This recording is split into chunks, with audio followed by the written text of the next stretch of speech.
இன்றைய நாளுக்கான வாக்குத்தத்த வசனம் ஆதியாகமம் 15ஆம் அதிகாரம் 1வது வசனம்.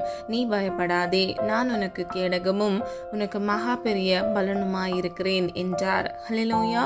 பிரியமானவர்களே, இவ்வுலக வாழ்க்கையில் உங்களுக்கு விரோதமாக வருகிற பிரச்சனைகள், போராட்டங்களை குறித்து நீங்க பயப்பட வேண்டாம். கர்த்தராகிய தேவன் உங்களுக்கு கேடகமாக, அதாவது அவர் பாதுகாப்பாக இருக்கிறார். அது மாத்திரமல்ல, அவரே உங்களுக்கு மகா பெரிய பலனுமாயிருக்கிறார். பிரியமானவர்களே, நம்ம ஆராதிக்கிற தேவன் சர்வ வல்லமை உள்ளவர். அவர் உங்கள் வாழ்க்கையில் செய்ய நினைத்தது ஒரு நாளும் தடைபடாது.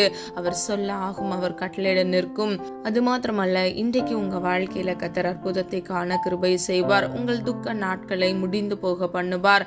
உங்கள் துக்க நாட்களுக்கு தக்கதாக இரட்டிப்பான மன மகிழ்ச்சி உங்கள் வாழ்க்கையில் கட்டளையிட்டு உங்கள் ஒவ்வொருவரையும் ஆசிர்வதிப்பார். கர்த்தர் நிச்சயமாக உங்க வாழ்க்கையில பெரிய பலனை கட்டளையிட்டு உங்களை ஆசிர்வதித்து பாதுகாப்பார்.